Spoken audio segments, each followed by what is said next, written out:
What's this? Vulture Culture Fridays, Armchair Detective sued. Who's this? Checkmate Humanity. I've never heard of them. Sorry for, but let's have a look what this is. Random. All right, agree with client. They're monetarized. Good luck to them. 1.7 thousand views. This was streamed 4 months ago. If you want to contribute to the Rusick family's legal fees, here's the link. They say. Talk about today. Did you take the poll? As you're coming in, I want to know if you have taken the poll. I'm looking at it right now. I like meeting new people on YouTube. Votes. And so far, Justified in the lawsuit is winning out with 67%. And some of you are not quite sure, 13% of you, but 20% of you think it is frivolous. Go ahead and keep voting. I'm going to be talking about some other stuff before I get into the whole armchair detective thing. Hello, Alexandra. Do you know, it's lovely the way that like someone somewhere else is just doing their live stream about Alan, and like I didn't know about them. Maybe Alan does because he probably keeps up on the people who are talking about him. But let me have a quick check to see. Hello, thanks for videos 2 days ago talking about Idaho sorority. Stalker truth. What's this? Idaho. Cowardly vilification of Shannon Watts. Yeah, I'd like to have a look at what she's got to say about that. 3 weeks ago that was, though. She's into other channels and other people as well. That Marilyn Manson. Like, she suffers in a way with this thing that Alan suffers with, which is like too much on a thumbnail, too much on a page. Like, simplify it. Like, I should be able to look at this and easily see what I'm looking at. Easily be able to pick out what I'm watching or choosing to. But here I'm finding it difficult because there's a lot of words and a lot of busy, like this one on the top left literally says, stalkers don't stop, sorority demands removal of this. And then there's a smaller picture within that, you can see there, a smaller picture within that that's also got words on it. Underneath it says, TNT blames and mocks my childhood trauma again. And then underneath that is the words. Bear in mind, all these thumbnails come with the words underneath. And every one of these titles is so long that it fills out the entire thing and goes on longer. Like, if you're on a page of thumbnails and this is, I'm finding it, and I can read the words. This one's a good one. That one just says, enough. Adriana Kutch, 14-year-old takes her own life. Wow, okay. I can understand what that's about and why you've had enough with people talking about it, yeah? That one, surprisingly, has got the fewest number of views, but it's because it's about suicide. Hello. And, YouTube's going to be like, oh, not good for advertisers. So I suppose I can't critique when the best viewed ones have got loads of words in the thumbnail, but to me, it's just brain. I can't handle it. I was hoping to see more Armchair Detective. Hang on, let me see your lives as well. 4 months ago, the Armchair Detective one. So she's not prolific on the lives, although she was a bit more a few months ago. It seems like she just suddenly stopped for some reason. Seems like she was doing a few and she stopped. Let me check the videos for Armchair Detective.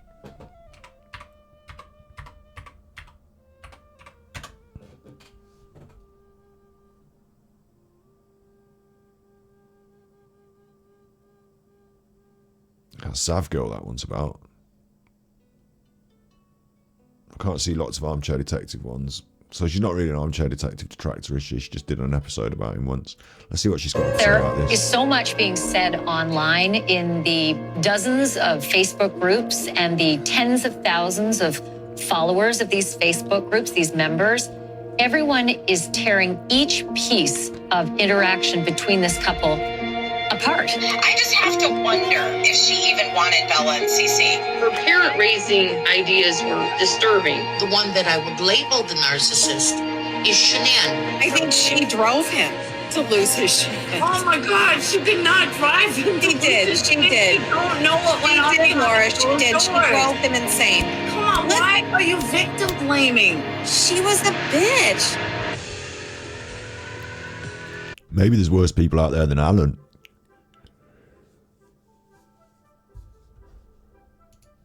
Including Shannon and her children. That she did to him, that she did. Stuff he puts on his hair. It was just on and on and on.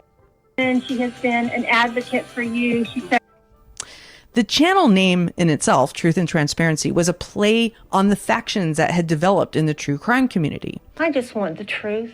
The faction that defended Chris Watts, a known liar, and vilified Shanann, his murder victim, ironically called themselves truthers.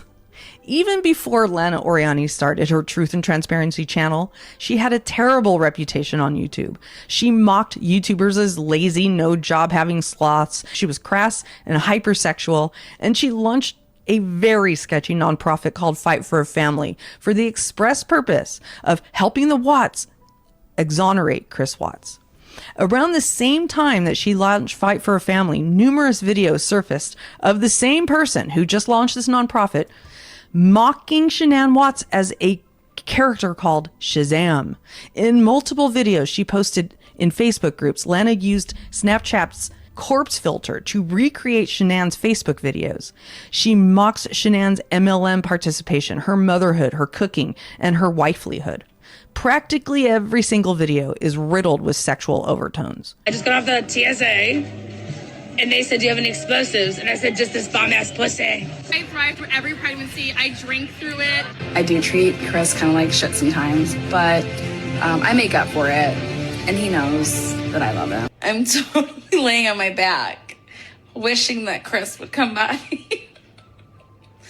I think I'm just going to be wishful thinking this for a minute. He's probably not too happy about my live last night, but it did take away from our special time together. By the time Truth and Transparency did her first live stream on YouTube, she'd had a massive behind-the-scenes blow-up with Kim Kaufman from Revelation and the Reckoning that resulted in her severing her direct ties with... What's all this? What's all this? Truth the Community. I thought the Truth... I didn't know about this from the Truth the Community. Maybe I'm... You know, maybe this is a different facet of it. What the fuck? I mean, that was some raw shit, that was, wasn't it? Fucking hell. Fuck. Okay, I've got to have a good look at that. Truth and Transparency. I bet the truthers know about it for reals. Like, who is Truth and Transparency then? Now I've got to have a look at them. Is this the one that Anna was trying to... Truth... is this the one that Anna was trying to throw them onto and say, go and troll them instead? They're live now. Start learning on the go. Truth and Transparency is live now with 1,800 watching. Fuck me.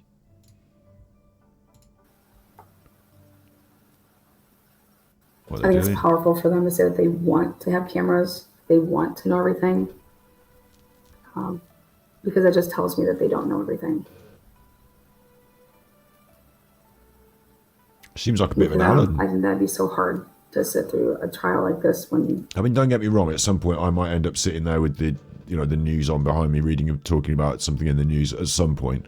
But she seems like a bit of an Alan. She's using StreamYard, you know, she's got the she's forced into the little corner, and there's a big border around it that says StreamYard, and then we've got the Daily Mail on the screen, or whatever.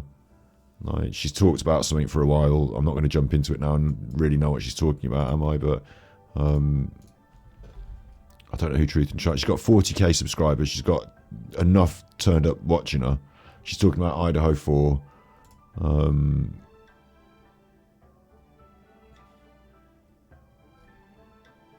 It's just another one of these true crime channels, isn't it? Like, really, lots of sort of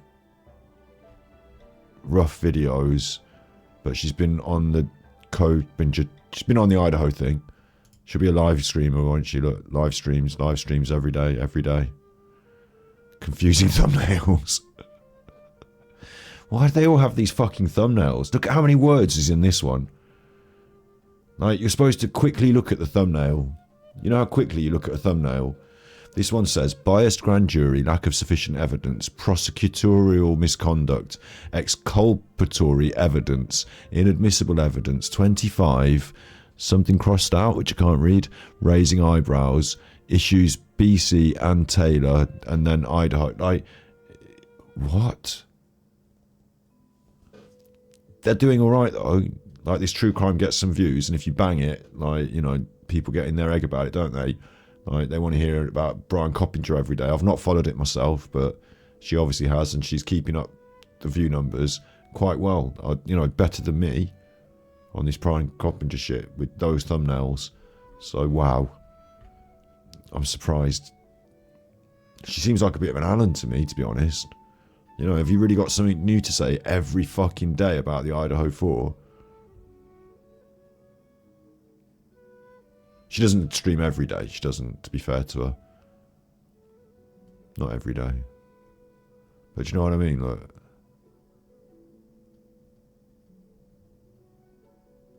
seems like a lot of content about the Idaho 4, to be honest. I can't live like this. Although I do Alan. The equivalent, this is me and Alan, isn't it? This is, my channel looks like that, but with Alan. I shouldn't diss her, really, I suppose, because I don't really know anything about her. But this woman gave her a fucking lickings of a dog, didn't she, that we were just listening to? Where's she gone? I forgot. I don't know who I was even listening to now. Checkmate Humanity. She really doesn't like her. And to be honest, if she's been doing those videos of her dressed as the corpse of Shannon, then nor do I. Like, what the fuck? Truth and transparency. Stalks, doxes, threatens. 20-minute video. This woman doesn't like truth and transparency. In the same way as I don't like Alan.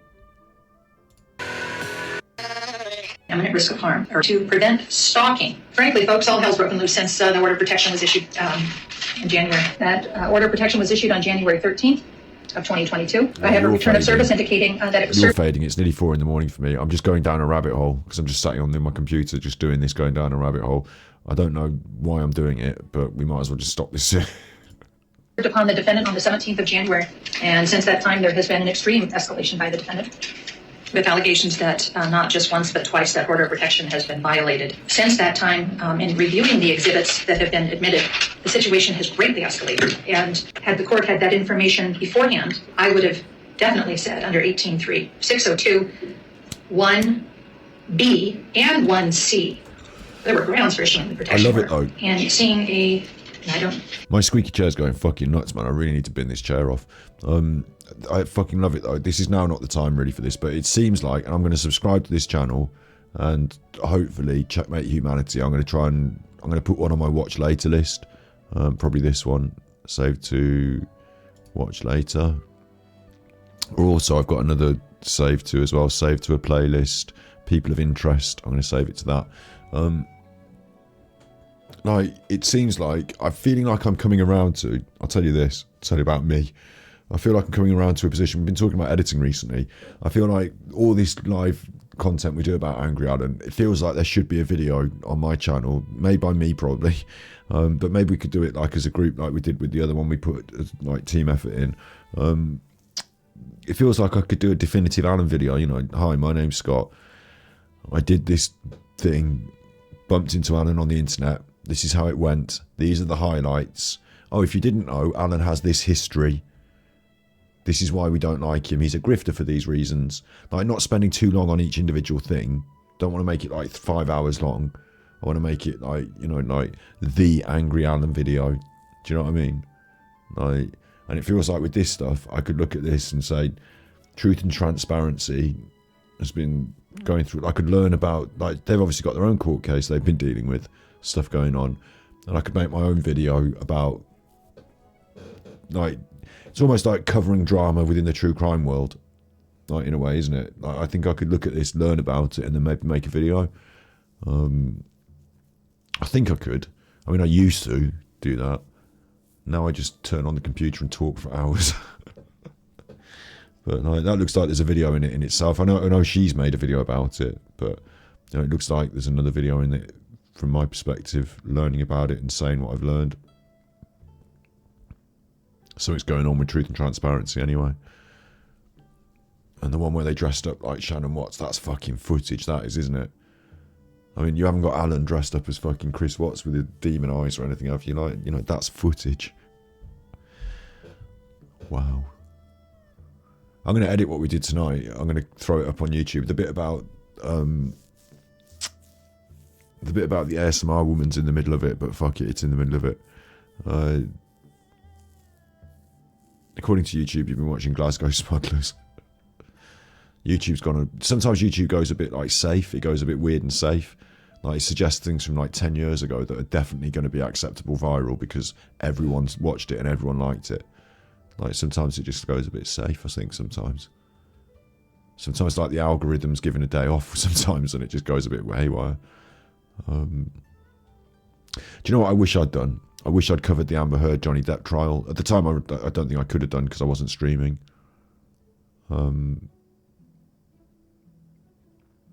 But that was a good time for the internet, you know, like, for growth in any channel on the internet.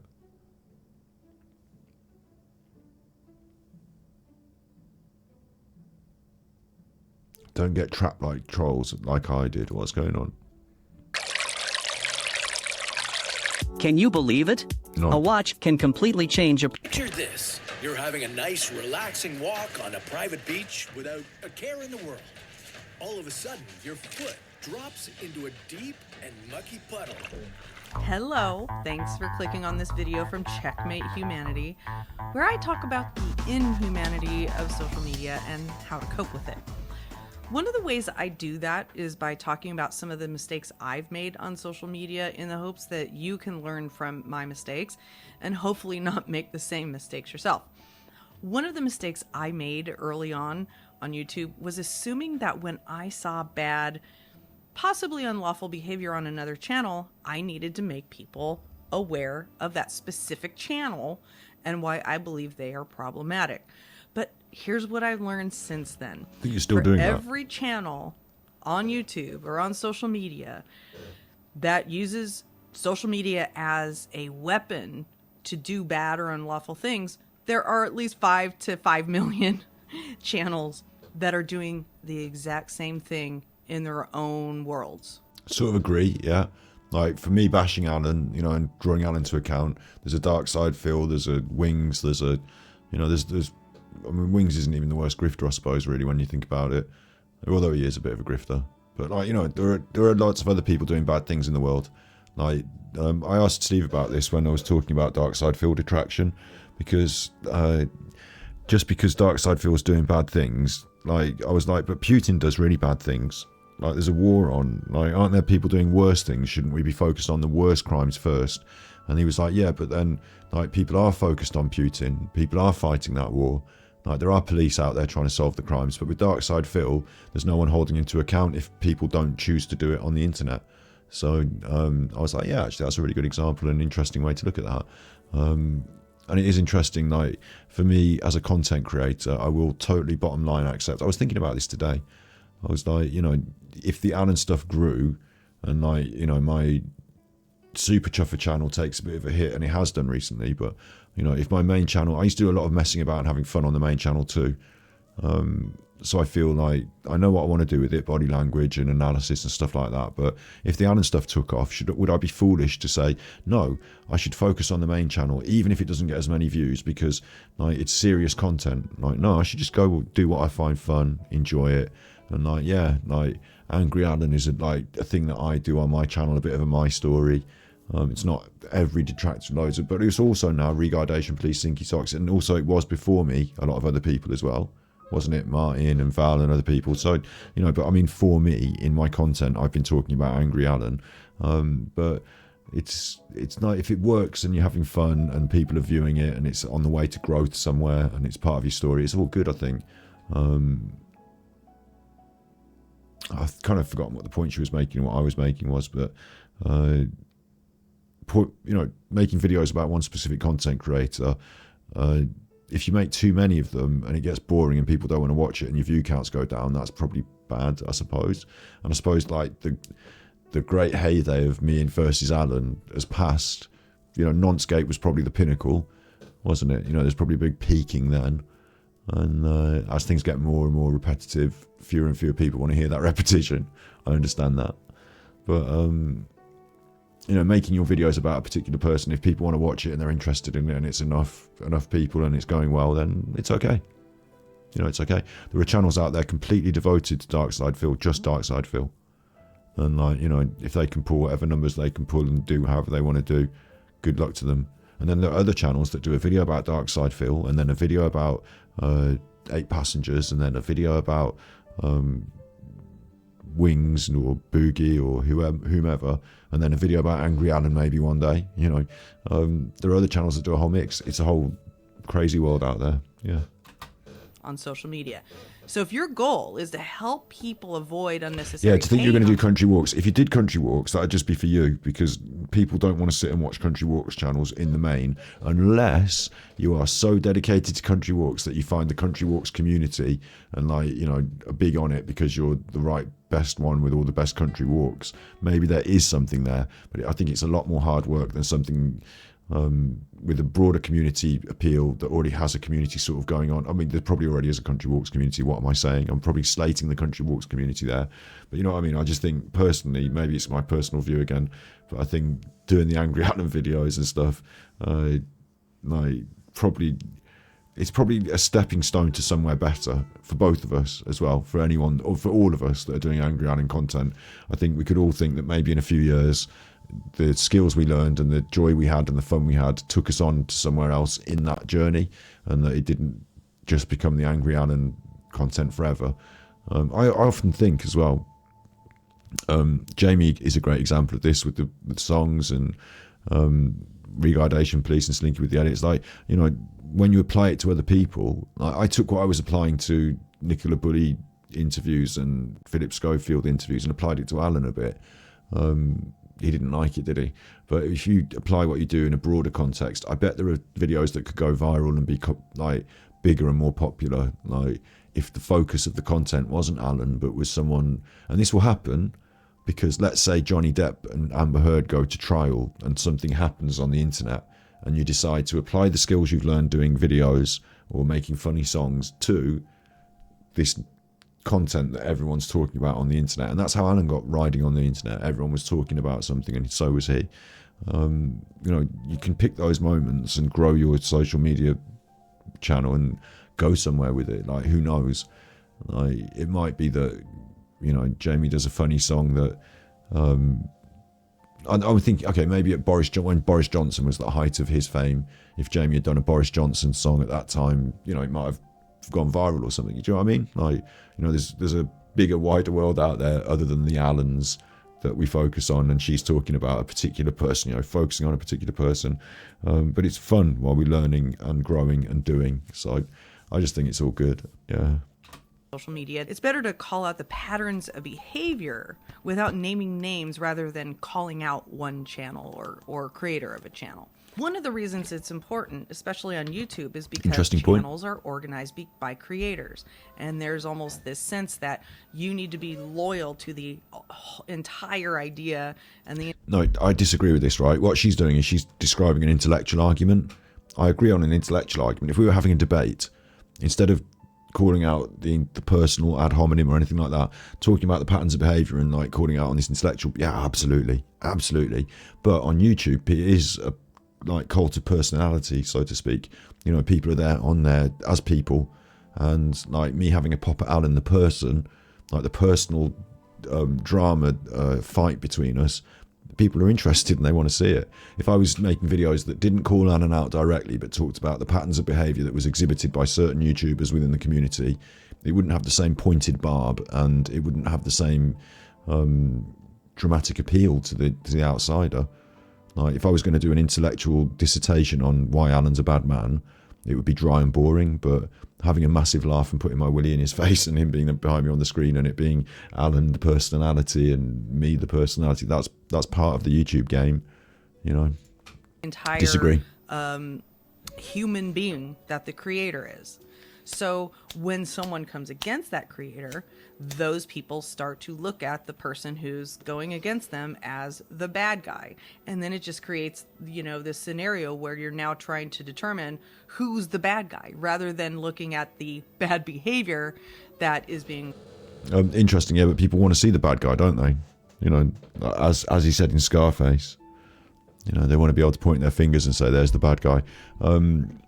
Some days you could barely move, so it would be sustainable. The Country Walks channel, yeah.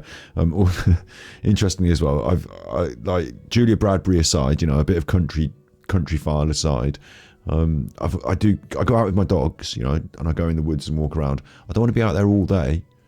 I don't want to have to go all the way up to the top of the mountain and have to take a fucking backpack with sandwiches and food and fucking, like, if it gets cold, I've got a raincoat. I like walking, but I don't want to have to fucking, like, go for a trek these days. So, like, don't want to be out there all day. It's like nowadays, as I've got older, I used to think that I'd be happily go around the world with a backpack, you know. Nowadays, I'd like to still go around the world, but I'd probably want to sleep in a nice hotel, you know. Don't want to have to worry about, like, pitching a tent in the fucking cold and the rain. Don't want to be traipsing around all day. Used to walk 9 miles. Yeah, those sort of walks. I remember those as well from when I was younger, because I did live in, like, the countryside where, like, nearby villages and stuff like that. Like, you know, yeah. I don't fancy doing that anymore. Called out. And early in my career, I called out a specific channel for specific behavior. But yeah, like walking, I was going to say walking's overrated, but obviously when you can't do it, it's probably a bit of a pity. But yeah, feeling you there. Like I say, though, I think you've chosen the right path here. I think really what this woman's doing and what I do and what we're doing as a whole, as a group, is social commentary on YouTube. There's a man on YouTube. We're commentary on what he's doing. Social, we're talking about the social aspects of it. Creating fun, memes, having a laugh, that's social. This is social media. And there's a lot of really good social commentary channels. And a lot of them in the old wave, like not old wave, but like before streaming on YouTube was popular, when streaming was just on Twitch, and like when YouTube was more video based, because now YouTube is streaming and shorts and everything based, isn't it? But when it was a lot more video based, your big popular social commentary people would drop a sort of 20-40 minute video about a subject and, like, you know, do a social commentary on Darkside Phil, the grifter, or, you know, down the rabbit hole talking about this particular YouTube character. And YouTube's full of it, and like there's great content. And the good thing about it is, like, Alan's the gift that keeps on giving. Like I've said, imagine the hours of content that we've made about Alan so far, and imagine how you could, like, talking to the editors in chat there, specifically like Stinky Socks as well, I suppose, like you could do like there's stories to tell within the stories that we've been, like, you know, you could tell the story of what happened between you know, like you can edit it down and put your spin on it and stuff like that, you know, social commentary, like the YouTube history of, like there's stories like that out there to be told, not just about Alan, me and Alan and stuff like that, but also about other YouTubers and other stuff, like she's saying.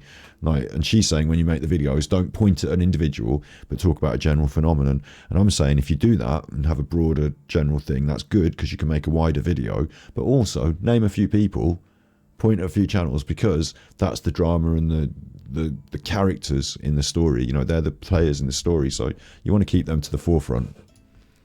Me calling out that specific creator and their specific behavior resulted in filled up 2 memory sticks. You're gonna have to get yourself, this is the problem, storage as well, like you're gonna have to get yourself one of those like separate hard drives that sits there just holding fucking loads. I've got 4 fucking hard drives full of fucking stuff. Like, I'm stupid to not delete it, but everything I filmed for Eddie Strongman film, got it on a hard drive. Everything I filmed for Stugan, got it on a hard drive.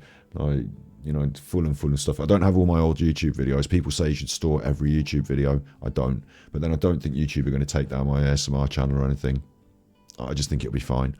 And I could download them all in one big go if I ever wanted to. But yeah, storing stuff away as an editor. I tend to not, even though I've got all that stored stuff, I would tend to start an edit and gather all the material fresh again these days. Like, unless it's something I really know is on a particular hard drive, I would tend to just start making clips and gathering fresh.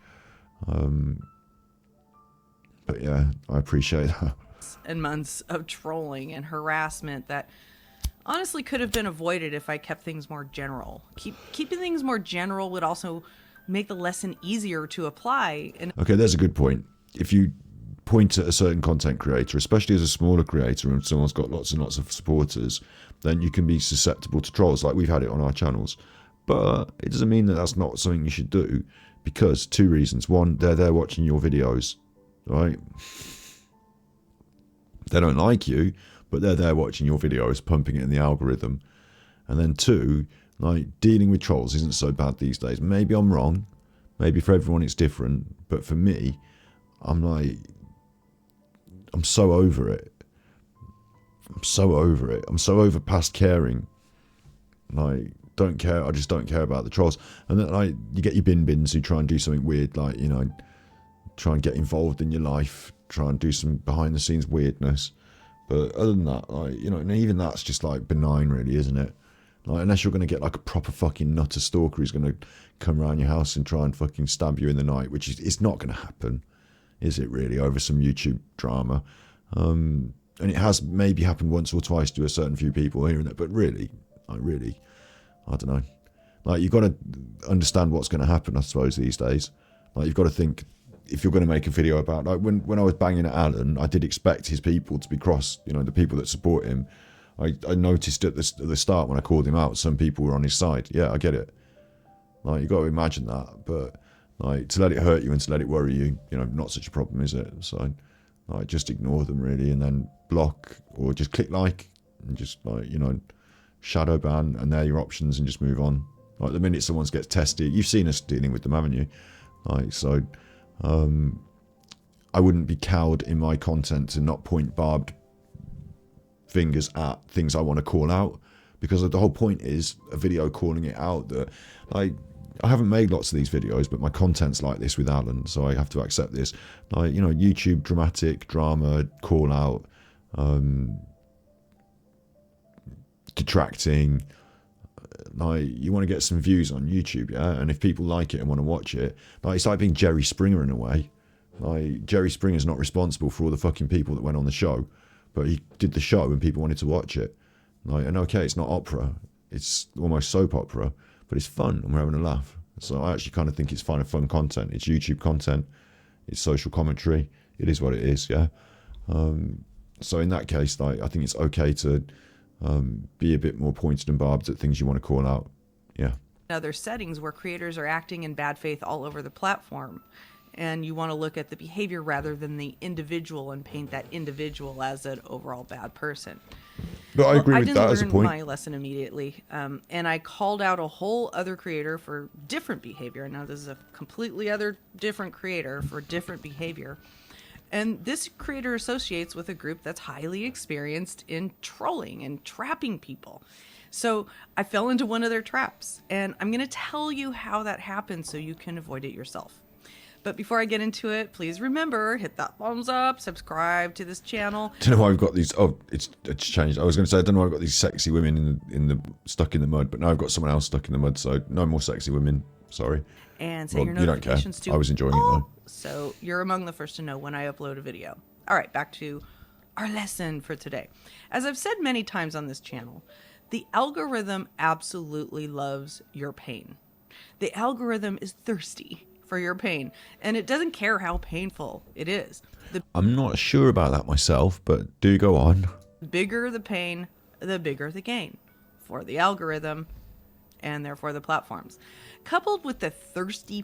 Like, I'm watching someone with 8,000 subscribers and 600 views on this video, so you've got to bear in mind, although I respect her opinions, she's not Mr. Beast here, okay? So this video might not be about her pain, so maybe it doesn't tickle the algorithm, but, like, she's not the expert, and nor am I. I've had some success on the ASMR channel without monetization. A few videos got quite a few thousand views. It's not that I'm some special person on the internet. Okay, I left it alone before, naively I suppose, left it alone instead of riding that to big success when it all blew up.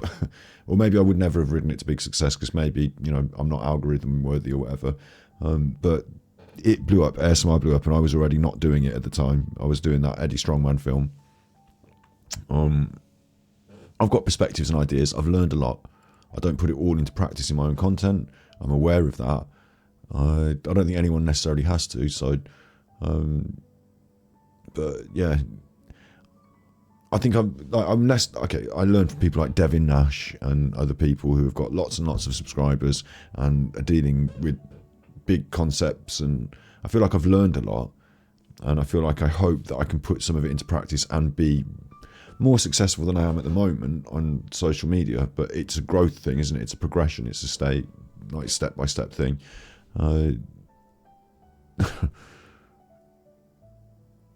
So what I'm basically saying is, I'm no social media genius. You don't have to listen to me, but also I don't have to listen to her. And she's saying that it loves my pain, and I'm not sure about it. Let's get back to it.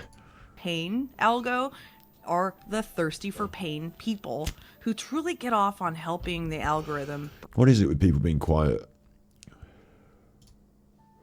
Why are they always quiet? Why are all the videos I watch too quiet? Well, Adam was really loud earlier, wasn't he? But only because he was on that random video. Bring you pain for whatever reasons they have. One of the ways certain people, which I'll call trolls for ease of reference, get their pain thirst quenched. Like, to be honest, right, if the algorithm loves my fucking pain, I'll go through some pain. Like, I don't mind a bit of pain. Like, like if it means I go from like 5,000 to 50k, I'll take some pain. Like, I'm not saying that, and you know, oh, the universe is going to give me some pain, and then I'm going to get some wonderful algorithm. Like, I don't want like a fucking have to do a channel where I've got cancer and I'll go through horrible, painful operations, and then like, yeah, I get loads of views. Like, that's not what I'm asking.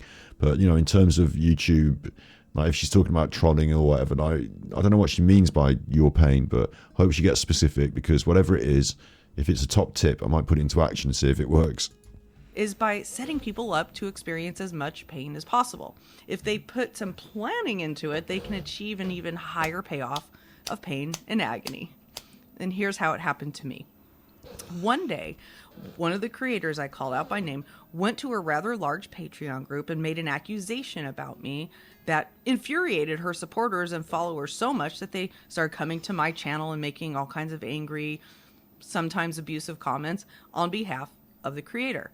And I was really shocked and hurt by the accusation, because I didn't think I did what she accused me of, and she had never come to me privately to ask me to resolve the situation or confront. I had a similar situation in the past once. Not like, you know, the defining point of my YouTube career or anything, but it was interesting that the video that I made in response to this situation got a lot of views. Yeah, that's the nature of the beast, I suppose. Like, more views than the average ASMR content on the channel at the time. But then it was a drama, and everyone wanted to know what my, you know, and then when I didn't toe the line and was like argumentative, then they were like, oh, more dramatic, and like, you know, they wanted to come and say something nasty and like argue. So confront me and get my side of the story. Instead, she made it into content that any reasonable person. And to be honest, I didn't like it, the way things were misconstrued, the way people got the wrong end of the stick. I didn't like it, but I suppose I learned from it. No, would probably incite hate. In my haste to defend myself, I went out and said that I didn't do that thing I was accused of. I wouldn't do that thing that I was accused of. That was me falling into their trap. What I didn't know was that they had recorded evidence of me doing the thing I just denied doing. Right, okay, that's a bit weird though. I didn't have that trap of lying about something I'd actually done. I don't know what it is she's saying she did and didn't do, but this is fucking weird. Like, if you did something, then don't say you didn't do it, because then they might have evidence and then you're going to get busted. Do the honesty and then you don't get busted. That's an easier one. This is not my experience of this thing, because the thing I was being accused of, I had not done. In fact, it was a bit twisted out of proportion. In my case, someone had used a part of my video and had asked them politely if they would take it down. And it was a bit of a popularity contest, you know. It was a bit of a... I got turned into a bad person who was trying to ruin people's fun and should have enjoyed the fact that I was getting, in some way, using my content without asking me. I should have enjoyed the fact that I was getting a shout out. I'd change... I would not change my opinions and things. I'd probably change my response video, maybe, but it is what it is, and I learned from it a bit, but it's no big deal. And also, like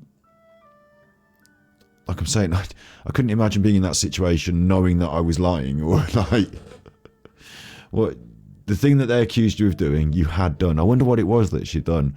I quite like her big smile. It's a really interesting story, this is.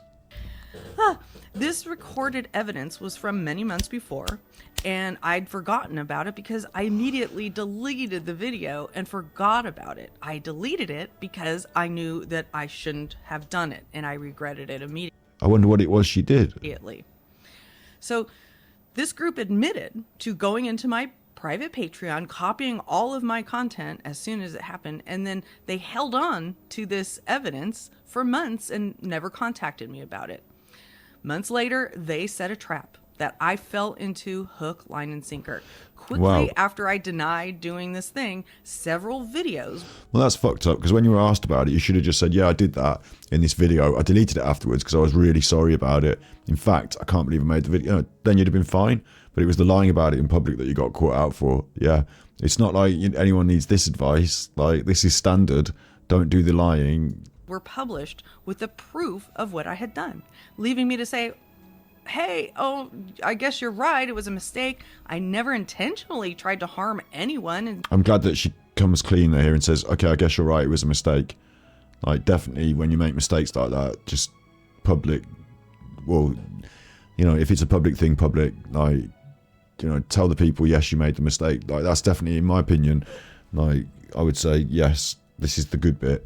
Telling people, yes, you made a mistake and coming completely clean is probably the best way, because any further lying, any further, like, people, like, especially when you've done something that people might, you know, be unhappy about, if they find out that you're worse than you said you were, but you just lied about it for a bit and then they find out a bit later, it's even worse then, isn't it? It's best just to just be like, absolutely, this is what I've done.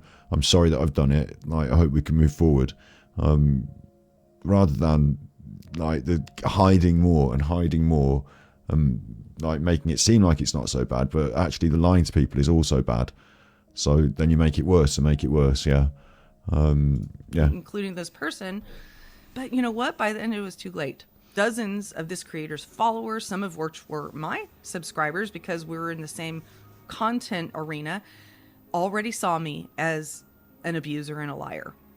And I didn't do anything intentionally or explicitly to harm this person, but you did do the videos to have a pop at them, and then you lied about this whatever thing this. I don't know what the thing was, but she lied about it.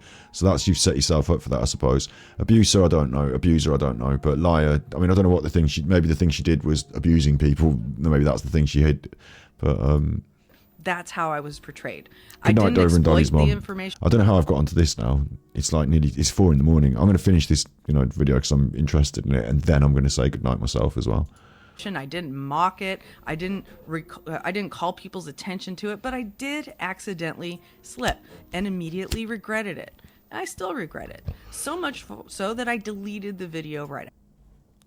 This video could have come across so much worse, right? Or sorry, so much better. She's called it "Don't Get Trapped by Trolls Like I Did," which is a fucking weird title. What I would have called this is, like, I lied and I'm sorry, probably. And like really gone hard on the, like she built the story correctly. She built the, you know, she built a story and it's like a narrative going on. But I would lean more on the I was wrong and I'm sorry than like, here are some tips. Like it kind of makes a contrivance out of the main point. And like, if she wanted people to, like, you know, this would have made a good video for her public perception as well if she'd taken it on the chin more. And like, you know, this video is like her talking about something she's done that's bad, but talking around it, making a learning point out of it, but not really fucking full on saying like, you know, I was totally wrong to have done this thing. Like, she is sort of saying that in the middle here a bit. She is saying that. So I'm surprised actually that she called "Don't Get Trapped by Trolls." Like, it's like just the trolls' fault. They trapped her. She was like an innocent who got trapped. She wasn't. Like, she did fall into their little trap, but because she lied. So instead of "Don't Get Trapped by Trolls," I'd have called it "I lied, I'm sorry." But yeah. After, I've since apologized to this person both privately and publicly. But here's the lesson. Do you see how that worked? I mistakenly did something harmful, and that mistake was used intentionally to cause harm to me. Well, no, also but you're since lying. I fell into their trap, and since they're a bigger channel with a large group of supporters, I was made into a villain. They knew this would be painful for me, and in my opinion, that was the intention. If their intention wasn't to put me in pain, I believe they would have come to me in private and asked me for me to remove it or correct it rather than using it as a trap. Yeah, but you made your video public. You did a public video about them. That's why they're eggy, aren't they? I might have got this wrong. Maybe she didn't do a public video about them. Maybe she did it about someone else, and this is a different creator that's in on it now or some shit. But like, you're making your public videos, so you're on YouTube. This is what they're doing. So again, you wouldn't have gone to them privately and sent them a little email, would you? You'd have made a video about it because you're making videos about stuff. So that seems a bit disingenuous, and it's a bit unfair as well. In the thing that I went through, similar to that, I did start it with a private email. Maybe I was a bit keen to get a response, but after no response after a day or so, or 2 days I think it was, I then approached the same person on Twitter, which is a public forum, but I was tweeting them, like, not DMing them. So, you know, I was a bit surprised about the response from other people who like got involved in the conversation on Twitter, because I was like, I'm not really trying to contact you. I'm just trying to contact these. And they were like, you're doing it in public, so now it's a public argument. And I was like, fair enough, let's have a big public argument. Yeah. Once it had become a public thing, I realised I had to make a video about it rather than like try and solve it in like, they're bad people because they made videos about it. She says on her YouTube channel, making videos about stuff, like, that doesn't cut it. I would have done a private email. Nah, like, this is YouTube. We're talking about things on YouTube. You're on YouTube. You just have to accept it. And making public content out of it. Well, I don't want this to happen to you or anyone else. And again, the public content wasn't designed to hurt you the most, and the most hurtful thing they could say would get them the most views. It wasn't that. It was that you had done stuff that they didn't like about them, and their response was that you're a liar, and here's proof that you're a liar. So that's why you felt hurt. So again, it feels like she's kind of twisting it. I do like her, don't get this wrong, right? I'm reacting to this having never seen it, don't know who she is, just enjoyed one of her other videos. I do like her, but I think this video should probably come down, and I think she could remake it in a slightly different way that would make her look better. Some tips for avoiding this fate in your own social media life. First, the most effective way to avoid falling into this trap is to not talk negatively about another person on social media, whether it's in public or private. I was going to say don't tell lies, but yeah. Even if they're talking negatively about you. I know this is really, really hard to do, and I know it takes a lot of strength and discipline to hold back your reaction, but social media is a terrible conflict resolution. Discipline to hold it back, yes, but also there's another sense of discipline, right? Especially on the social media. If you've ever had this hot feeling when you're like, someone's arguing with you on Twitter or Facebook, and you get this hot feeling, you want to respond, they've responded quick, I need to check, respond to that. Like, if it's fast, if it's hot, like, it's time to put it down and just chill the fuck out. And like, if you can chill the fuck out yourself before if you're not typing in that hot space, then you're okay. But if you are, then you're not so much. And it's about that ability. I guess you learn more of a thick skin. I feel like I have through being on the internet more. But I guess everyone sort of needs a little bit of it to be able to sort of say, doesn't matter, I'm not bothered. Like, I don't feel angry and hot and responsive, and don't need to resolve my conflict on this social media platform. Yeah, don't need to, address it. Don't need to get hot.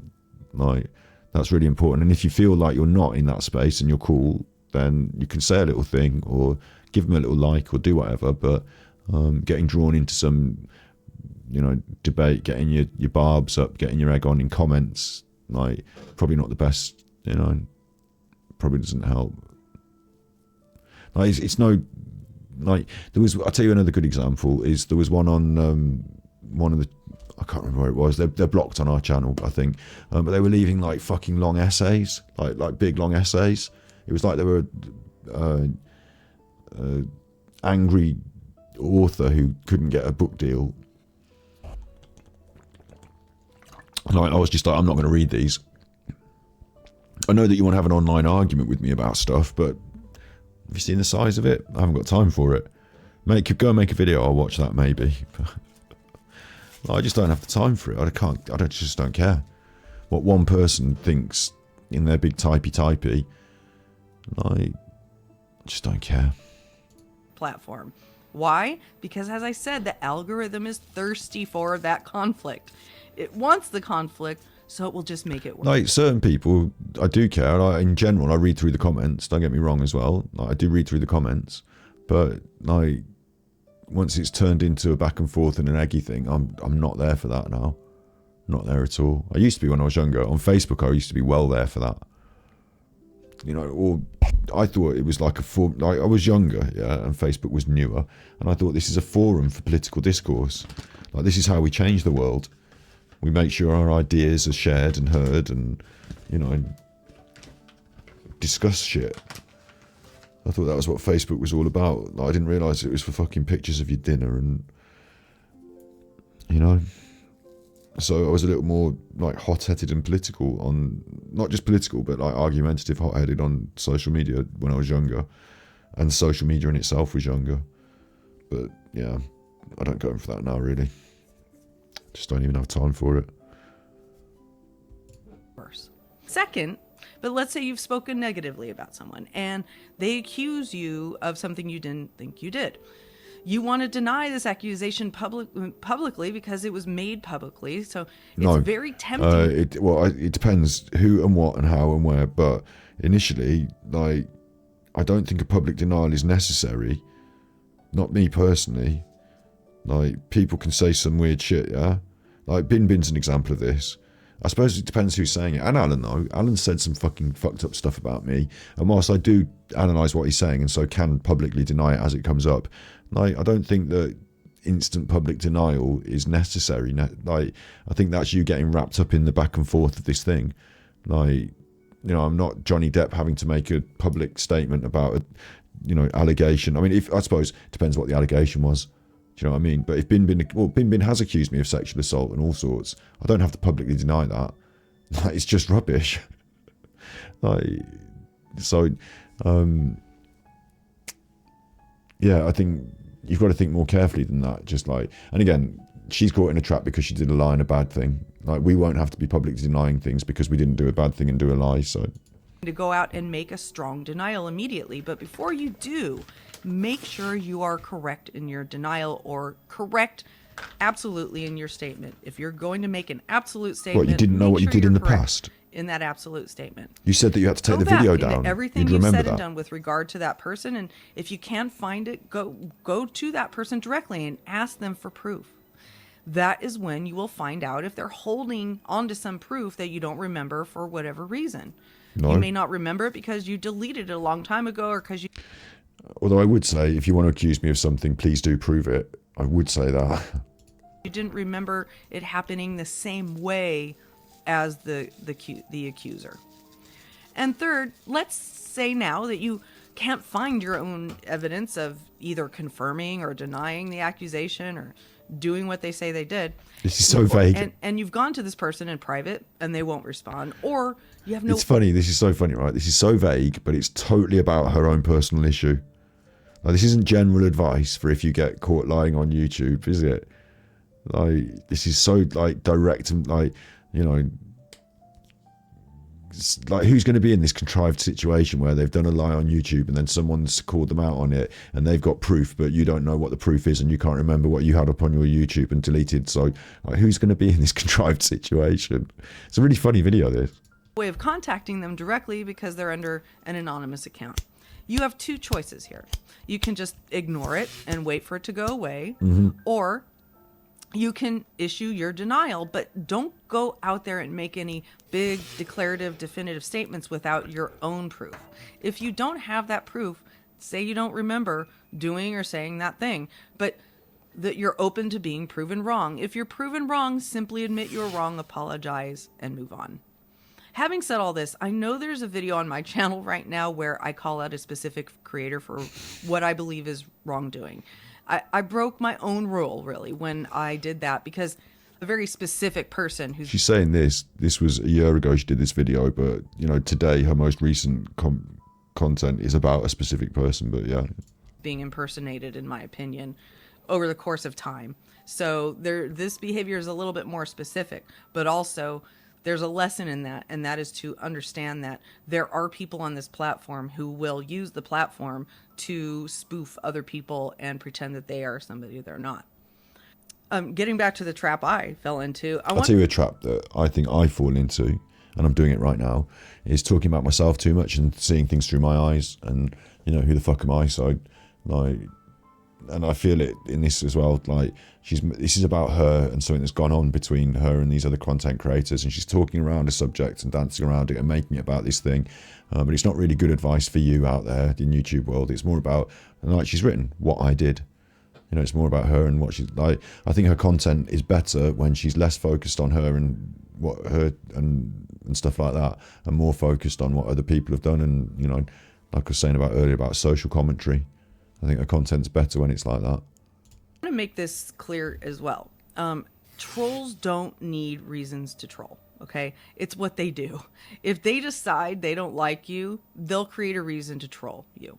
In my case, they made up a big story about how I intentionally spread someone's private information to hurt them, all while intentionally trolling me to harm me. I hope this video will help you avoid falling into the same traps. We can't stop trolls from trolling, but we can stop quenching the thirst of the trolls and the algorithm by taking the steps I suggested above. If anyone has a hard time believing my story here, I'm happy to provide proof if you send me an email. Okay, and that's a bit of a mistake as well, because why would you want to quench the algorithm? You're on YouTube. It ain't pretty, but... Oh, you just want to do drama content then? You just want to do... No, I'm not saying that. I'm just saying if for some reason the algorithm is really kicking for you, you might want to consider your moves. Like she's got a chess set behind her. You might want to consider your chess moves if the algorithm's kicking for you. You know, for whatever reason. You might want to consider that. Because the next video you drop might get more views, might have more attention than the other stuff you've done. So it's kind of an opportunity in a way. I'm not saying you want to squeeze all it, you know, squeeze it dry, ruin it. I'm saying that it's an opportunity. You know, you get new people, some of them might stay.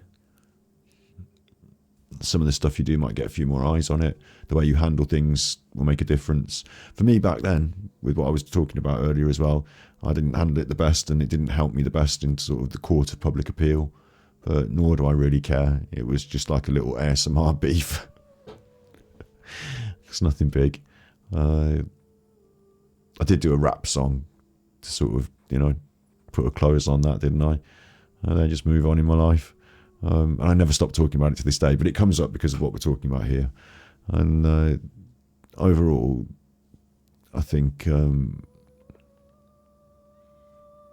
it's interesting, isn't it? It's really interesting. This is a really interesting video. It's like not really what I thought it was about. And the talking points are not really what I thought they would be.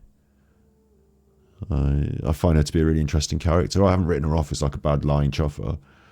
I don't really know exactly what she's talking about, but I find it all very intriguing. Trauma and true crime at gmail.com. I have purposely left the names and the proof out of this video because I want to use this as a lesson on how to avoid falling into traps, and putting a spotlight on the actual people doesn't accomplish that. I'm here but again, the problem is that the people who view this from the other side, I mean, maybe you're not preaching to that other side, maybe it doesn't matter, but the trolls specifically though, they're going to say that you're blaming the people for trapping you rather than accepting the responsibility yourself for doing the bad things, because you've put it in the title and you keep mentioning it, and you're mentioning it at the end as a sort of takeaway.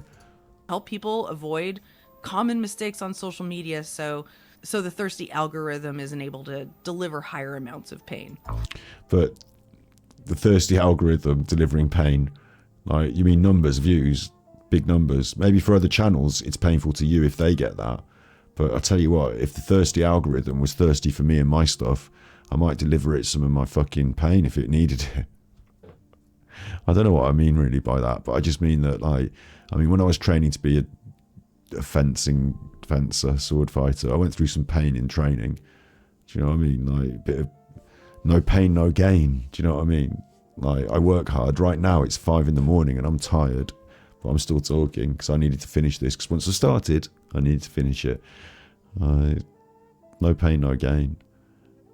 I thought this was, like, when she's saying about that, I need to know the secrets. I want to know how you can sacrifice pain for algorithm. Maybe that's what Alan feels when he sees our content getting views. Hopefully this will make an interesting YouTube video in itself. I'll edit it and stick it up there. Don't know what to call it. She lied. I have proof. No, she lied. I have no proof because I don't have any proof. I don't know what she's talking about. Anyway, yeah, it's time for me to stop talking. Everyone else has gone to bed. It's time for Nana. She does have a likability about her. Yeah, I agree with that. Checkmate Humanity. I subscribed. Checkmate Humanity there. I subscribed. She doesn't like truth and transparency.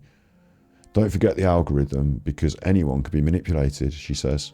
Now that makes more sense. Now that makes more sense. Before I didn't notice that, but now I think you need to change that as well. A new person coming to your channel, right? They're going to see that and they're going to think, am I being manipulated? Who's doing manipulation? I don't want people to come to my, like, imagine when people come to your channel, the first time they come there and they see this header and like it speaks about you, there's a picture of you. Don't make them feel that they're being manipulated unless you want them to be on the back foot, a little bit edgy, a little bit worried, because you might be a conspiracy channel that's talking about conspiracy theories and you might want that. But here I would try and be more welcoming. She seems like she's had trouble. She seems like a nice person who's had a bit of trouble, to be honest. That's my initial take on it, but maybe I'm being manipulated. And it says here, I'm a former executive from Apple, Google and Twitter and too many startups. That's fucking insane. How would you mean executive from Apple? Is this true? If you're an executive, a former executive from Apple, Google and Twitter, doesn't that mean you're fucking like absolutely minted? Aren't they well-paying jobs? Executive? That's, I don't know if that means like, you know, boardroom shit, like CEO and shit, or does it, are you glamorizing like, you know, worked in the pay room, worked in the mail room, you know, I'm not dissing you, maybe you really are, it just seems really kind of far-fetched, because, I mean, wow. And too many startups to count. I'm also a founding advisor of the Center for Humane Technology, humantech.com, we're having a look at that in just a second, which was featured in the Emmy Award-winning Netflix documentary, The Social Dilemma. In my videos and streams, I contextually interpret social media's invisible impact on our lives through current cultural events. Plain English. I get it. You know, if you're writing a fucking... if you're writing a thing to try and sell your thing, you want to... I contextually interpret social media's invisible impact. I talk about YouTube videos. You know, like, make it more simple. Don't try and make yourself sound too posh and, you know, marketing speak, because people just see it as a, like, another layer that they have to unwrap to find out what you really mean. And really, people want plain English so they know what's going on. I contextually interpret social media's invisible impact on our lives through current cultural events. Now that reads like a bit of a script if you're doing a documentary. Tonight we're going to contextually interpret social media's invisible impact on our lives through current cultural events. Join me. You know, it reads like someone who's writing these highbrow scripts, but it does need simplifying, with a particular focus on people who exploit the true crime victims and families using social media. Right. I hold true crime grifters to account. I do social commentary about social media. I don't know about this former exec stuff. This humane tech, I'm going to have a look at it now. Maybe she's trying to push that, so I will. Meeting on artificial intelligence with President Biden. Center for Humane Technology. Donate. Align technology with humanity's best interests. Join the humane tech movement. Subscribe.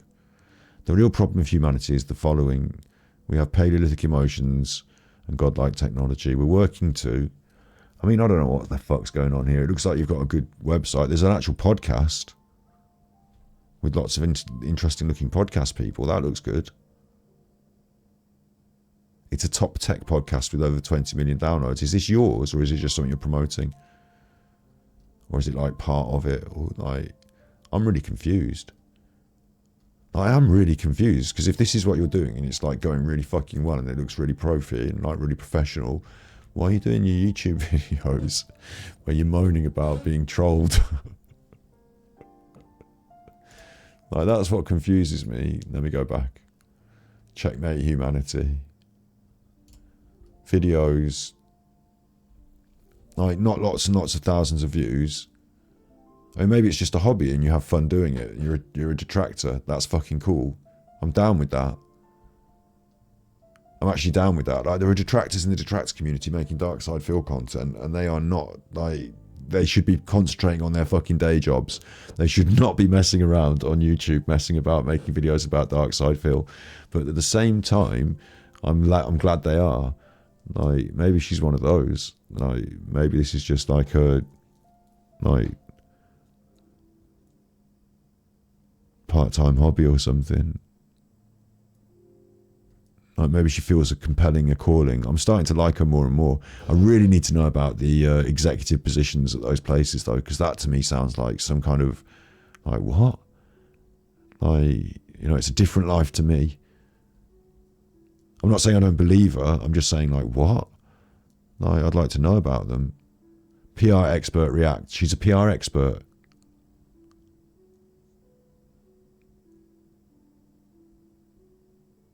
And I'm giving her public relations advice, analysing her content. It's only my opinion. Take it or leave it, you know. Just another person on YouTube, aren't I?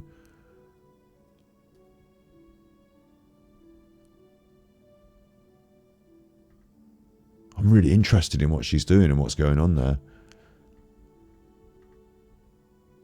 Former exec. Too many startups. A founding advisor for the centre. Oh, right, hang on, wait. A founding advisor. So that website that I looked at that was really professional and everything, she's a founding advisor. I don't know if that means she's got any stake in it, like any shares, or whether when they set it up, she talked to them. Do you know what I mean? I don't know if she's actually got any stake in that, or if she sees any return, or, you know, is involved really. You know, maybe that's her husband's job. I don't know what founding advisor means. What the fuck is a founding advisor? So I'd need to get to the bottom of that. In my videos and streams, I contextually interpret social media's invisible impact. I fucking love that. I mean, it needs to go. She would understand. She does PR. It needs to go. Like, if you're going to talk in that highbrow fashion, then what are you doing here on YouTube? It's too highbrow. Make it simple. People will prefer that. She's got the PayPal and the Cash App and the Cash App. What's going on with this exec who needs PayPal? That seems weird. I'd been off the exec thing because it's like a what? Like, maybe if it's in your back pocket and every now and then it comes out, or maybe for doing episodes about your, you know, executiveship. You know, if you're, you know, about PR, you know, if you're in a suit doing the executive show, talking about executive matters, you know, lean on it. But that one threw me as well. In fact, I'd been off most of this and just say, I do YouTube videos about people. Grifters, true crime. I'd do that. And then I'd make the thumbnails more clear. I might try and get her on the show and talk to her. See what's going on.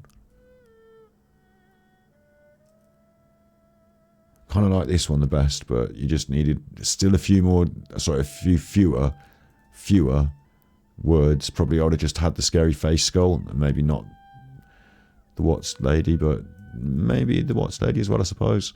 And fewer words there. But that one's a good one. I like that. You know, I think she'd be interesting because she's looked at a lot of stuff that I haven't looked at, but has a similar sort of perspective on certain aspects of it, which is the grifting is bad. So, like, you know, I'll give her the benefit of everyone hated her because she said there's something about someone and it was a lie, and then she took the video down and all that. You know, I'd be interested to find out about it and have her talk to me about it on a stream. How social media made it worse. There's another video. I'll watch that another time. I'll watch it another time. Assuming it is about her and the problems that she's had. But yeah, there's a story for me to follow up on. A new person I've met on the internet. Checkmate Humanity. Checkmate Humanity. I might change that as well. You're not tied to it. Okay, you might have been doing it for a while. People might recognise it as your name. Change one thing at a time. The picture, the name, the banner, change one thing at a time. People get used to the change. You can always change it back if you don't like it. If it's awful, you can change it back. Mr. Beast changed his name several times, lots of times before becoming Mr. Beast as it is today. It's okay to mess about with that. You're not tied to that either. I've changed my name a few times before I settled on Super Chopper. And I think we can do a bit of a... Like, I've got some tips for her, and I don't know if she's going to want to hear them, but I think she could come across like I think she's got a lot here that's good. I think she's got a lot here that's good. I think she's got a lot of, like, I want to say potential, but it sounds really patronising, but I think she could be quite a good channel. But I think she should iron out a couple of different little bits. And that, to be specific, would be the personal bit about herself. Like, I just bin that off and iron it out. Like, this one's actually really good. Look, there's a good one. Bad Idea, and it's Amber Heard. You can see it's Amber Heard. There's a cheeky picture of her face, and I like her face doing the cheeky face. And then PR social media expert reacts, Amber Heard today. It hasn't got the... Oh, it has. It's got fucking 330,000 views. Well, what's wrong with you? It's obvious that the thumbnail, Bad Idea, Amber Heard, good topic. A year ago, PR media expert. That's why you should watch this video, is because she's an expert and she's going to talk about Amber Heard's thing. Bang on. Love it. That's good. It worked. They're not all going to get that much views, but assuming you've done a reasonable job during the video, people are going to stick around to see some of the other stuff. You're not always going to get that. But, you know, hopefully that did a good job for your channel. You've got to hope that the video that goes, you know, YouTube at some point says, like, here's a good shot. Let's give everyone a look at this and see if they like you. You've got to hope that goes well. And to follow it up with this one, though, is a mistake. Look, was this okay? Was she paid? How much? What was the most shocking part? Like, the thing that made the thumbnail good was the simplicity, even with the addition of your face, which wasn't necessary. Like, I would have gone for Amber Heard big, Bad Idea big, but, like, trying to replicate it, fair play, you know, a reasonably sensible thing to do, but not replicating it though, complicating it with all the words on the picture, so many words, different fonts. No wonder that got fewer views. It's not as good as a thumbnail. It even just proves the point, doesn't it? There's very similar videos, one after the other. One got fucking loads of views and the other didn't because your thumbnails aren't very good. The end. Like, I shouldn't have to say that to a PR person, but it's the truth. And I like her, and I don't think she should feel bad, because I think that behind it, there's probably some quite good content. Assuming there was, I'm not going to watch that now, we can look at it another time. But I think she's got a lot about her that's positive, that can work. And I think, like I say, if taking some tips from me might not be the right thing, because I'm just someone else on the internet, and I don't, you know, who am I? I haven't got hundreds of thousands of views on everything. But I think there's a way she can actually, assuming she hasn't just shit the bed with the people that have watched her and they all hate her now because she did lies and that's it, done. Like, I'm assuming she can pull that round. I think she could actually make some quite solid, and I think if she found the right format and formula, and certainly the thumbnail thing needs to improve. That's been proven. Simple thing. I don't know why I'm surprised people don't see it as well. Like, this isn't the front of a magazine with, like, lots of words and headlines and pictures. This is a real simple thing. Like, you know, if you were doing, okay, imagine your thumbnail was about Coca-Cola. Like, you would have bright red and the Coca-Cola thing going through it. You know, just the line. Imagine how simple they've made that. Imagine your video is about McDonald's. You would have bright yellow with just the McDonald's M in red, or the other way around. You know, just you wouldn't have burgers, Big Macs, fries, pictures. You know, like, just simple. Think simple. Simplify that shit, and like, you can go over all these videos and make better thumbnails, and that would improve all of them. Simple, overnight. Make them similar as well, so that when someone sees a thumbnail, they think that's you, that's your content. Not because your face is in it, but because your thumbnails all look similar, following a similar artistic style. Because at the moment they don't even look like if this came up in my newsfeed, I wouldn't know it was one of your videos, or whoever's video. I don't know. There's no cohesive narrative flow to these thumbnails. There's no connection to any of them. They're all different. So that's hurting it as well. Surprising, really. That's just the top one, but I bet if we dig into her content and have a look through and I do some analytics, then I feel almost a bit like, I don't want to say content cop here, because she's not bad. I'm not trying to draw her to account and like draw her over the coals, but I feel almost a bit like content consultant.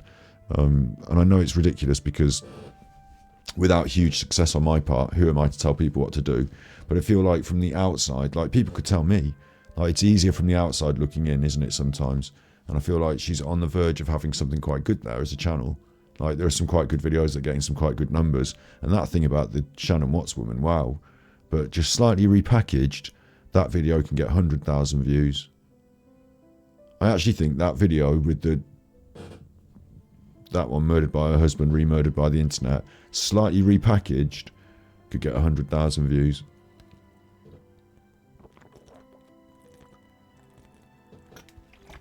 As she says, don't forget the algorithm, because anyone can be manipulated. And she's forgetting the algorithm a little bit there, because that video is so close. Like you can see, you'll see it yourself. You'll know, big up Slinky Socks, you'll know when you watch true crime and stuff, like, because we're now talking about and watching, aren't we? You'll see some channels that, like, the same story has been covered by 5 different channels, but there's different levels of view counts. And it's not just because this one's a big channel and this one's not. It's because the big channels have found the exact right balance of thumbnail, thing that gets said underneath thumbnail, way the content starts, how it then follows through, length of video, you know, all sorts of different aspects. And it's not just one thing that you then repeat the cocktail and you're guaranteed. But, you know, if you're getting it nearly right but then wrong, it's just like a sticking point. Like YouTube puts that thumbnail amongst everyone else's thumbnails and you have to pick. And there are people out there that are just doing the thumbnails better. And if it's that, then that's a shame, but it's that. Like, it's kind of annoying me in a way, looking at this with all these words and all this stuff going on now, thinking about it. And I'm not some big special person, right? But I have to now check my own channel. Paying attention. Okay, so my videos, just to start with, like, I know the Nicole Kessinger one's got a lot in because I deliberately made a lot of stuff in that thumbnail, deliberately to piss off Alan. But in the main, these are all real simple pictures of the people, aren't they? I hope I'm following my own advice here. Jurian Ryder selling shoes in 2023 is sad. It's Jurian Ryder, the shoe is in shot. Hopefully it's striking enough to catch your attention because it's a simple image. I'm drawing attention to it by just blurring the corners a slightly bit, but I don't know if that works. And then, you know, what I could do to improve this is I could say, you won't believe what this man is doing in his basement. That might be a better title, because it's asking you what you feel about something that's a bit interesting. And then my quirky image should draw you in. That's enough. It should work as a package together like that. I mean, my content is like that, so that's why if I was Mr. Beast and I was putting Orbeez in a bath, I'd say the picture should be like lots of like Orbeez that draw your attention, like not lots and massive, but like a bath full of Orbeez with like Mr. Beast going like that, and underneath it should say, you won't believe how many Orbeez we fit in this bath. You know, it should be simple, shouldn't it? And it should stand out amongst other thumbnails. And hopefully, I think my best ones that stand out the best, like that yellow face of Angry Alan, to me is standing out here. I mean, it's simple, isn't it? The one next to it with the words and me pointing and 2 people on the picture, you have to take time to look at and read, and, you know, the attention is drawn by the more simple dramatic image. And I've seen thumbnails on successful videos from creators I like. Mr. Beast did it and proved it. Mr. Beast used to do a thumbnail and it was literally just bright colours and the word. Like 3 bright neon colours, like as a gradient background, and then the word about the thing he was talking about. But the bright colours, bright, you know, the brightest thumbnail you've ever seen, and that got people's attention. This one worked really well. Angry Alan's Sad Patron. Look at the thumbnail, man. Man, sorry, that's sexist, silly language, but Angry Alan's looking like he's jerking off or something, isn't it? It's an interesting image of a man's face. Angry Alan, sad in capital letters, emotional word, sad, patron. Why is it such a sad patron? Why is he jerking off? I'm interested. I might click. It's a simple format. Like if I put all the different words on that, grifter, narcissist, true crime expert, not an expert, crossed out, and like my face and someone else's face and the patron logo, and now it becomes a fucking mess. And the other thing that hopefully makes sense is that when you look at my channel now, and my thumbnails, I mean, I have tried for this, and this is what I'm critiquing her on a bit, so I'm just trying to, I could use other channels as better examples because I'm not the best. I'm not the best, but hopefully it looks like, you know, when it comes up on the news feed, that's a battery exhausted video, isn't it? Look, there's Alan. I recognise him. I recognise this thumbnail style. That's a battery exhausted one. He's doing those pictures of Alan with the colour blown up. It's mainly like that. With thus, we use the eyes and the word thus. It's a simple format. And like, you know, working your own, that's a good one as well. I like that one, the wrong again one. I like the words on it. Even though I'm saying not a lot of words, simple words, fine. You know, this is like driving past an advertising billboard. This isn't reading a newspaper article about why your product is good. You know, this has to be quick and instinctive. So that's the way to think about thumbnails. And they're a package.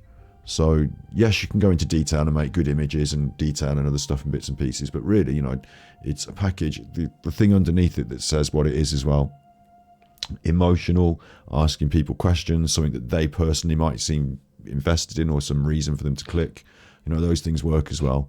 And it's all different for different demographics, and you can get more specific about it. But yeah, that's my feelings, my passion on that. Simplicity is key. So I'm surprised. Paying attention. Going back to Checkmate Humanity. Like now going back to this, look. Like how do you even pick out what video you want to watch? There's so much. This one is all words. Stochastic terrorism, the use of mass public communication, usually against a particular individual group, which incites or inspires acts of terrorism, which are statistically probable but happen seemingly at random. This is not normal. Okay, the title's great, this is not normal, but the fucking thumbnail is a bag of shit. And then, if you're still listening, Stinky Socks, one thing I would say, we talked about, you know, speaking, and if you don't want to speak on the videos, or like, I think investigating text to speech is good. If you want to keep using text, that is also a choice of yours, and it can work. But I would probably start with the clip and then do the text, because the first 2, 3 seconds, 5 seconds, 10 seconds, if you can hold their attention for 30 seconds, you've got them as a viewer, as a, you know, they're into the next phase of a viewer, which is holding them for the next, like, you know, minute and a half or whatever it is. But like, yeah, like grabbing people's attention often, like, obviously I'm doing live streams, so it's hard for me to do this, but what I really should have at the very start of the video is the most interesting, provocative bit. And if I was editing a video, I'd finish my edit and I'd look at the whole thing and say, that's the best moment, that's the highlight, I can't believe he said that, wow, that, and then I put that right at the start, even if it's only 3 seconds of it or 4 seconds, right at the start, so people go, wow, what, that's coming up, I want to stay and watch this, you know, like, that initial first bit, for some people, if it's more words, like lots of words, then they might go, next video, you know, just out of human, you know, skip, next, like, you know, like if they're grabbed by something straight off in the first part of the video, that really helps. Like any video, it doesn't matter what it's about. Like imagine if it was Tiger King and the very first thing you see on Tiger King is the man getting dragged into the cage and you're like, what? And then it starts and then you can watch it, you know. Whereas if it started with Tiger King and it was the man saying, well, when I was young, I really liked tigers, and, you know, I decided one day that I would get my own tigers. You know, oh yeah, might watch it, might not. You know, but later on, there's the bit where he gets dragged into the cage. Yeah, well, I didn't know that. I'm already watching something else. Like, the best bits, like, you like, show reel highlight moment right at the start and it grabs people's attention. Or the other thing that I could think that's important as well with a video, I keep banging on about this from Mr. Beast, is you say, the reason you want to watch this video is because I'm going to do this, this, and this. Like, the reason you want to watch this video is because I'm going to highlight Angry Alan telling a lie or hold him to account for this and that. Make sure you stay to the end, because you will learn the truth about, and you kind of tell in the first few seconds what it is, what's the big deal, and why they're there to watch, and then you proceed to do it, and then that's good. Like, people like that shit. If they're confused and disorientated, they click away. So telling them what's about to come up and why they should watch it in short as possible, neat terms. Like with Mr. Beast, it might be, I'm going to give someone $50,000 in this supermarket and change their life forever. Let's go and hand out the money. I'm in. Let's go. Then like, and you're doing it. Like if he started out by saying, "Hi, I'm Mr. Beast. Maybe you want to watch my channel and subscribe, and I'm the sort of YouTuber that doesn't rant on about other YouTubers. And have you seen my intro sequence with my music? Like, sorry, what?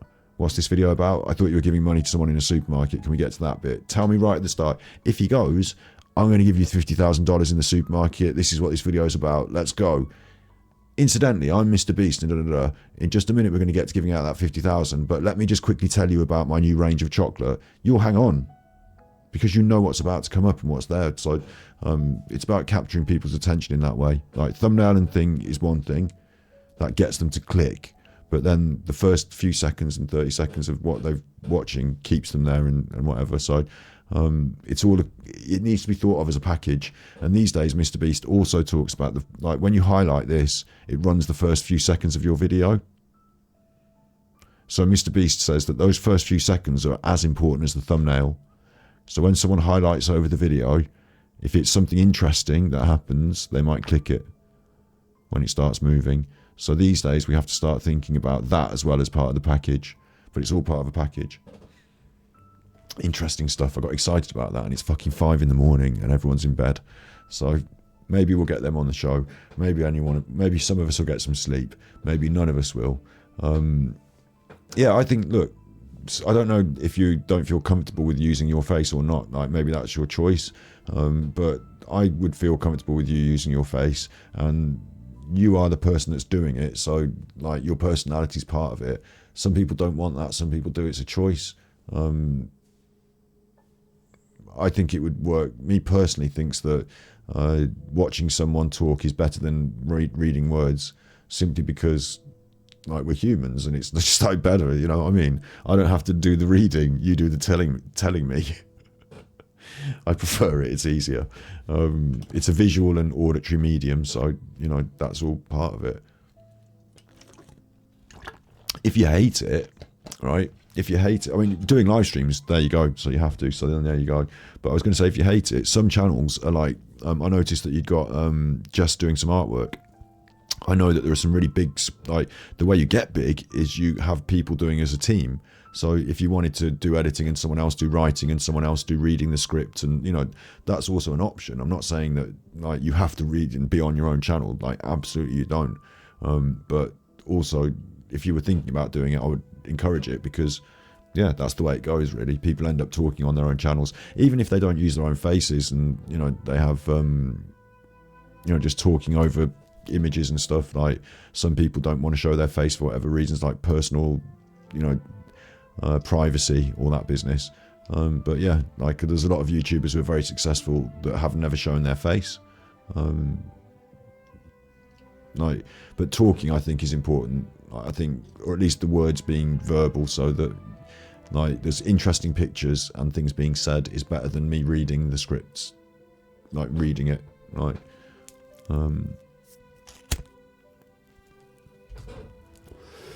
There will certainly, it's just sad, but it's the truth. There will certainly be people who, even though the content is good, they don't get to it because they don't want to read the words. And it won't be loads, it won't be everyone. And certainly in this Angry Alan stuff, there are people that are committed enough to read it, But in the main on YouTube, in general terms, you know what I mean? Don't make people do the work, do it for them, I guess, as like an editor. Like, an editor shows people without telling them as well, a lot of the time. We're different on YouTube, we do a lot of talking, but like, if you were making a film, you wouldn't have someone saying, look over there is a knife on the table. Instead, the camera would just pan towards the knife, and you all see the knife, and that you know that they've seen it because the camera shows you the thing. So as an editor, you can show people things. So if something's easy to explain with pictures and stuff happening, that's the best. Yeah. But yeah, all good in the hood. I've just inhaled some bits of tobacco because all my tobacco's run all to dry bits now, so I'm feeling fed up of it. I've got to edit all this crap into bits and pieces for YouTube tomorrow. And then we've got to watch Angry Alan's appalling effort finish the week strong with no content on Super Chuffer again, like a nutter. I'm glad we could talk about this because I do get interested in it. I do. And it's nice to be able to just share some ideas at 5 in the morning, like nutters. You be good, and if you can't be good, you're naughty.